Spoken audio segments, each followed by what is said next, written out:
Mga kababayan, huwag nyo nang hanapin ang mga pulis sa presinto sapagkat kami ay nasa inyo ng mga telepono. Dial 911, darating kami sa loob ng 5 minuto. Lilingkod sa bawat Pilipino at magbibigay ng tamang impormasyon para sa tahimik at maayos na Pilipinas. Police News Network, alagad ng batas, tagapagtaguyod ng balitang pulis, sandigan ng mamamayan, patnubay ng katotohanan. Kampo Krame, maghahatid ng pinakahuling kaganapan at nagbabagang balita. Ito ang PNN Police News Network. At ngayon, ang inyong mga tagapagbalita. Magandang araw, Bagong Pilipinas. Ako ang inyong alagad ng batas, tagataguyod ng Balitang Pulis. Patrolwoman Evelyn Lumabi mula sa Regional Mobile Force Battalion ng NCRPO. Maghahatid sa inyo ng tamang balita, kwento ng pulis at serbisyo para sa mamamayan. At ito ang PNP News Online. Ang pangunahing balita ng Police News Network, alagad ng batas, tagataguyod ng Balitang Pulis.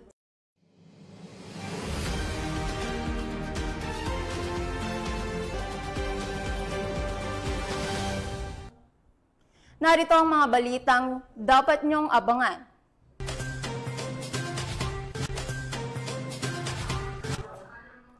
Wanted sa droga, arestado matapos ang 42 taon sa La Union.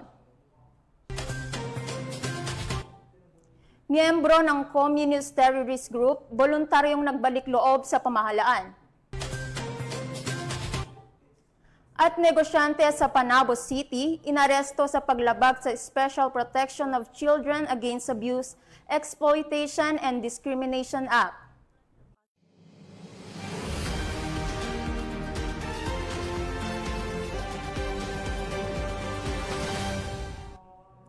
Narito ang mga balitang hatid ng ating PNN correspondents mula sa iba't ibang panig ng bansa.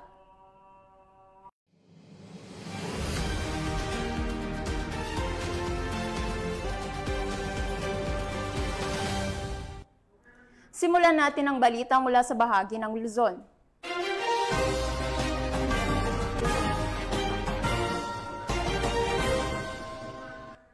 Isang matagal nang pinaghahanap na suspect sa kasong may kinalaman sa illegal na droga ang naaresto sa San Fernando, La Union matapos ang 42 taon ng pagtatago. Police Master Sergeant Robert Abella Jr. sa report. Naaresto na sa wakas ang matagal nang pinaghahanap na si alias ED, 68 years old, residente ng Purok 2, Barangay Ilocano Sur, San Fernando City, bandang alas 11 ng umaga noong Hulyo 2, 2025. Sinilbihan ng mga operatiba ng San Fernando City Police Station, katuwang ang RID-1, LU MARPSTA at TSC RMFB-1 ang order of arrest laban kay alias ED.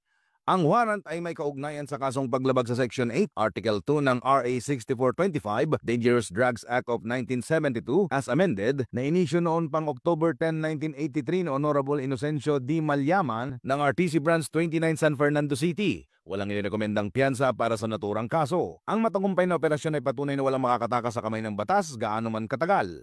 Isa itong hagmang tungo sa isang mas ligtas, disiplinado at mas pinatibay na bagong Pilipinas kung saan ang hustisya ay hindi kinakaligtaan kundi pinagtitibay. Mula dito sa Ilocos Region, ako po ang inyong PNN correspondent, Police Master Sergeant Robert Abella Jr., alagad ng batas, tagataguyod ng Balitang Pulis.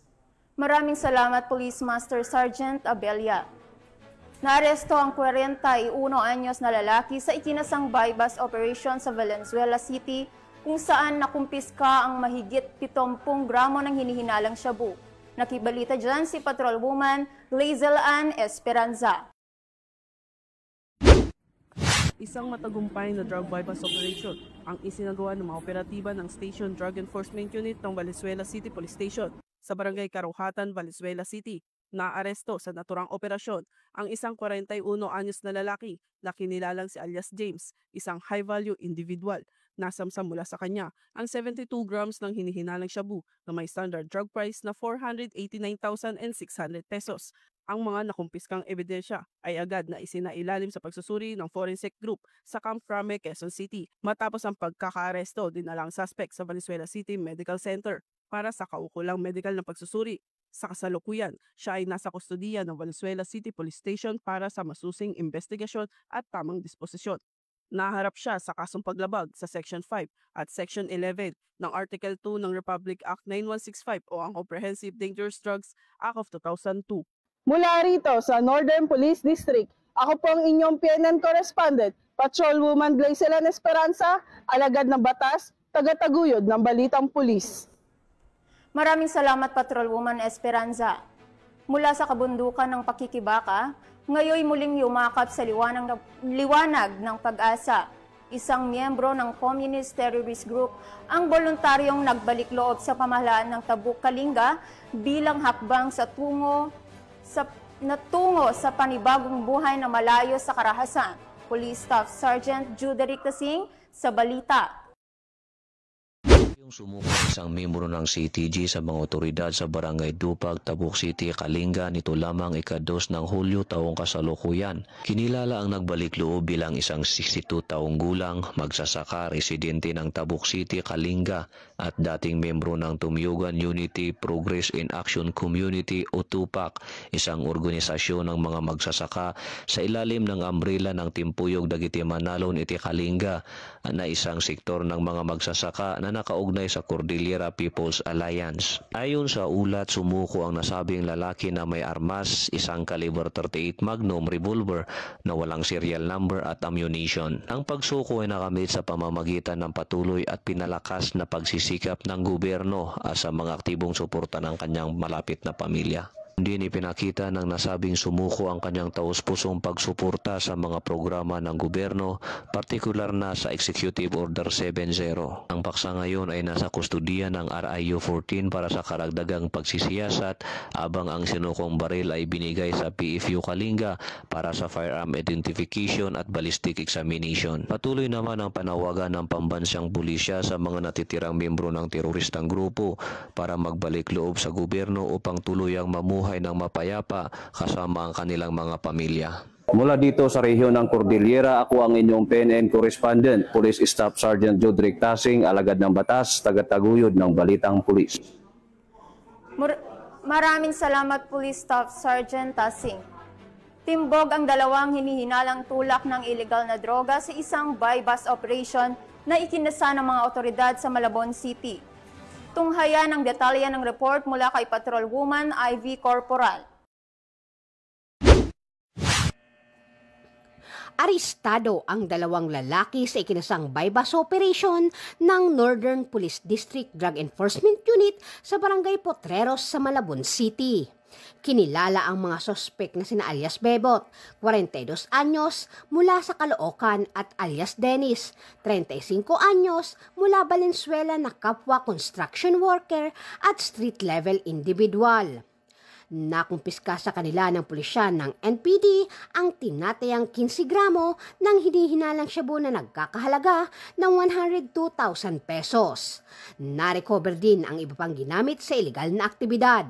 Mahaharap ang mga sospek sa kasong paglabag sa Republic Act 9165 o mas kilala bilang Comprehensive Dangerous Drug Act of 2002. Mula dito sa Metro Manila, ako po ang inyong PNN correspondent, Patrolwoman Ivy Corporal, alagad ng batas, tagataguyod ng Balitang Pulis. Maraming salamat, Patrolwoman Corporal.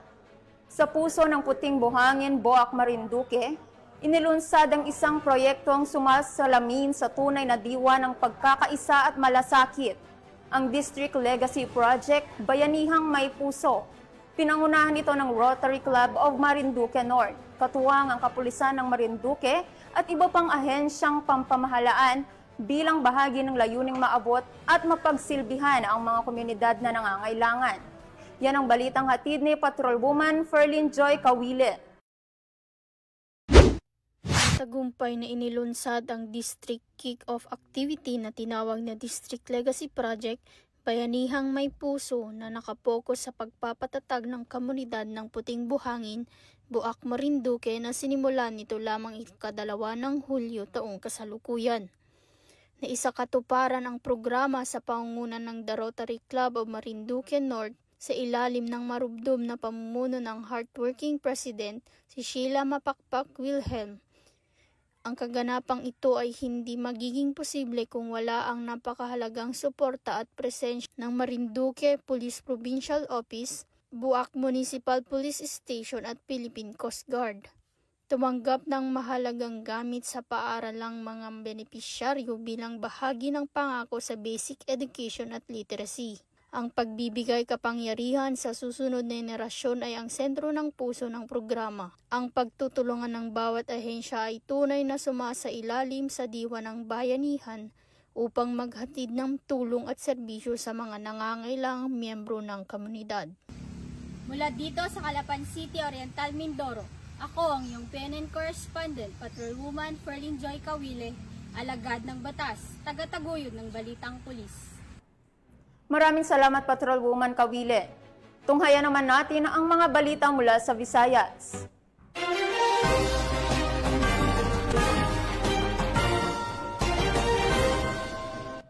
Hindi nakaligtas sa pinaigting na kampanya kontra droga ang dalawang lalaki matapos silang maaresto sa isang bypass operation na ikinasa ng mga otoridad sa bayan ng Lambunaw, Iloilo. Tinutukan niya ni Patrolwoman Andrea Dominic De Palubos.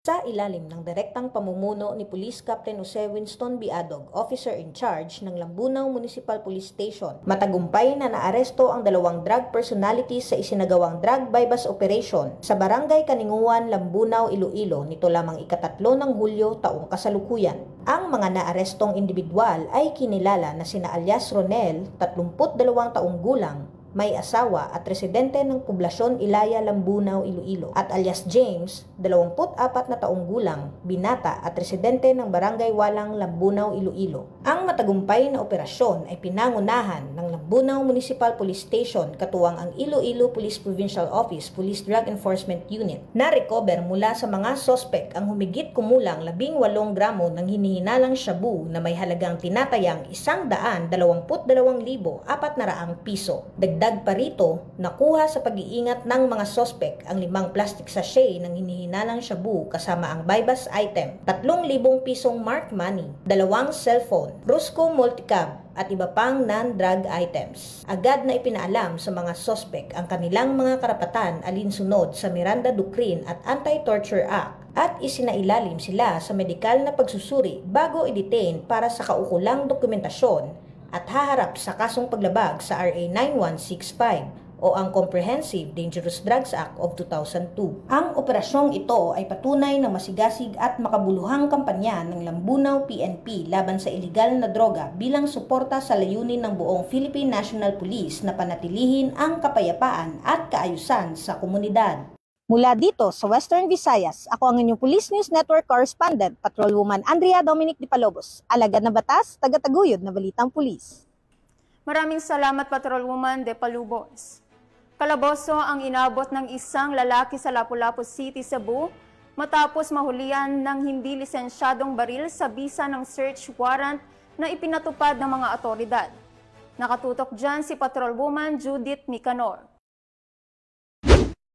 Mas rehas ang lalaking nahulihan ng baril sa isinagawang search warrant ng kapulisan ng Lapu-Lapu City sa Purok Caimito, Barangay Canhulaw, Lapu-Lapu City, Cebu nito lamang nakaraan. Kinilala ni Police Major Felix C. Cleopas III, Station Commander ng Police Station 3, Lapu-Lapu City Police Office, ang suspect na si Yel, 36 anyos na residente ng nabanggit na lugar. Batay sa ulat ng mga otoridad, bandang alas 10 ng gabi nang isinagawa ng mga otoridad ang search warrant na nagresulta sa pagka-aresto ng suspect at pagka-recover ng isang unit ng 45 caliber pistol, isang magazine, 2 bala at isang sling bag. Kasalukuyang nasa kustodiya ng Lapu-Lapu City Police Office Custodial Facility ang suspect at maharap ito sa kasong paglabag sa Republic Act 10591 o Comprehensive Firearms and Ammunition Regulation Act.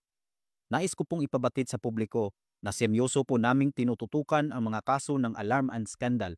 Ang sinumang gumagawa ng gulo sa ating komunidad ay may kaupulang pananagutan sa batas. Kami po ay laging handang maglingkod at rumisponde sa anumang tawag o ulat ng kaguluhan.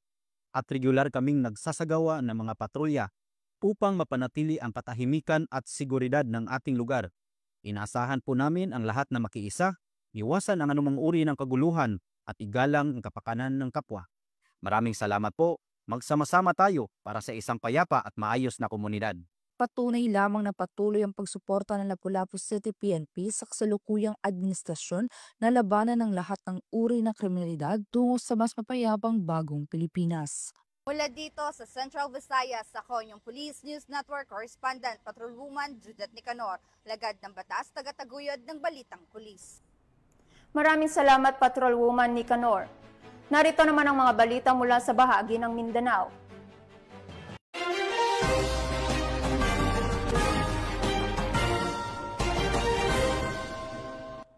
Isang negosyante sa Panabo City ang inaresto ng mga otoridad dahil sa paglabag sa Republic Act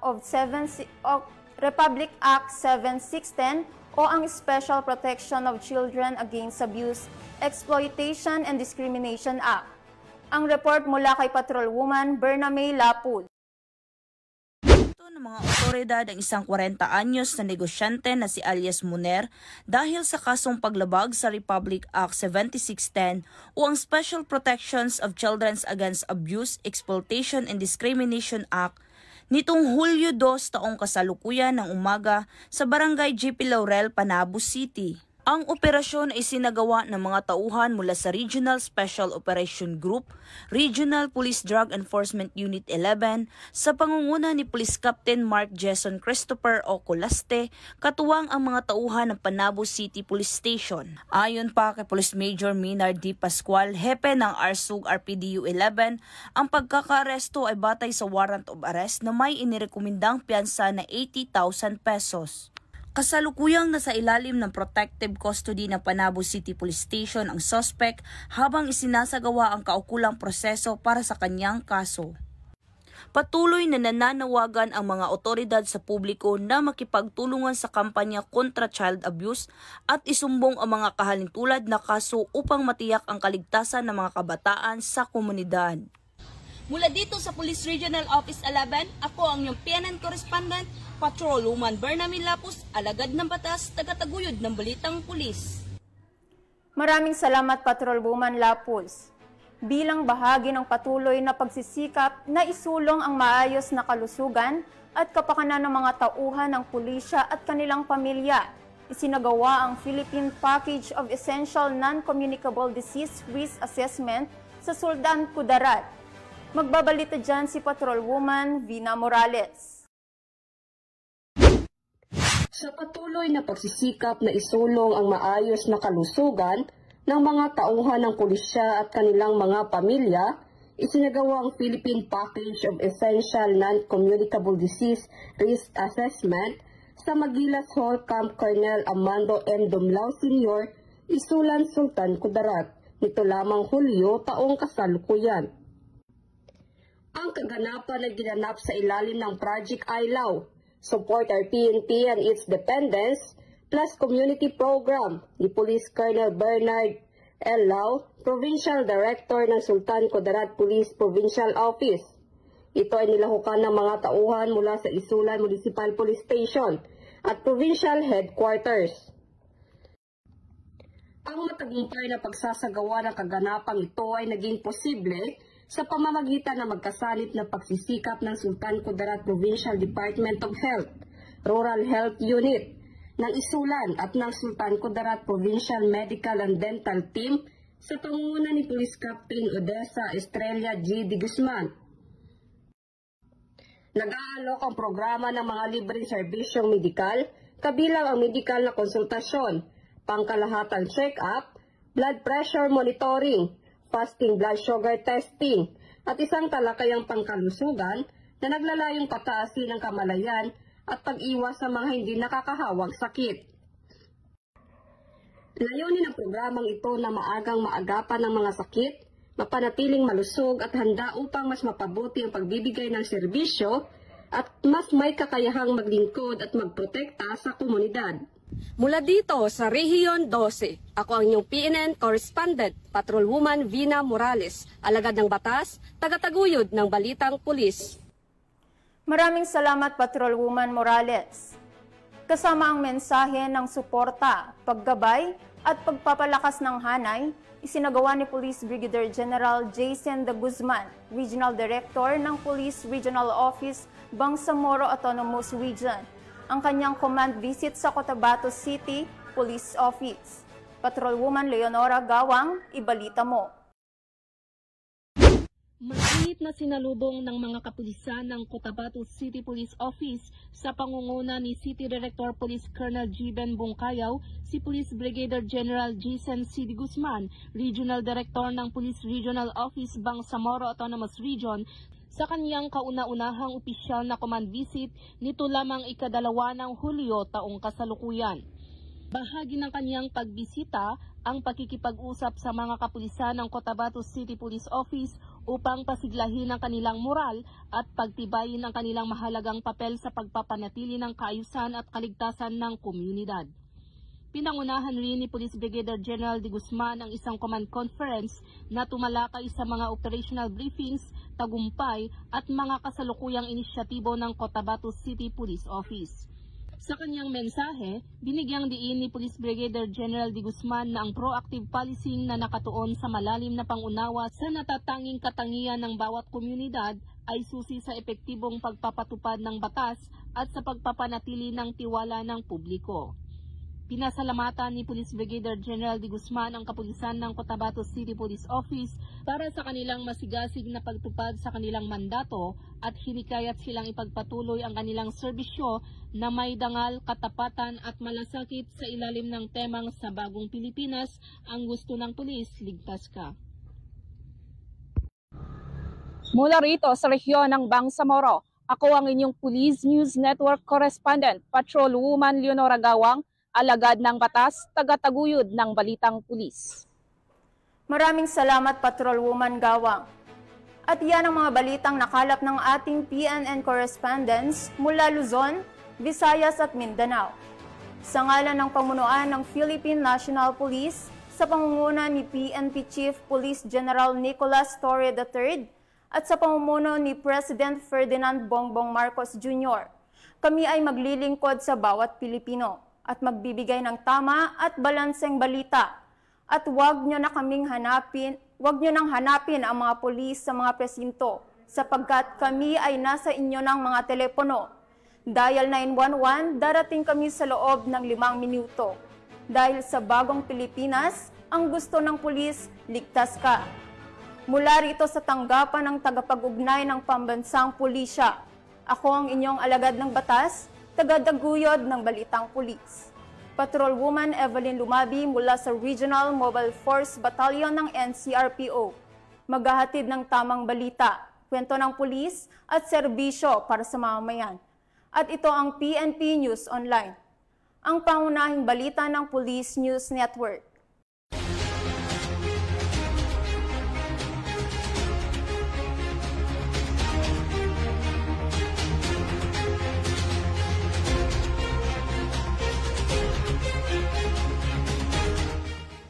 Police News Network, alagad ng batas, tagapagtaguyod ng balitang pulis.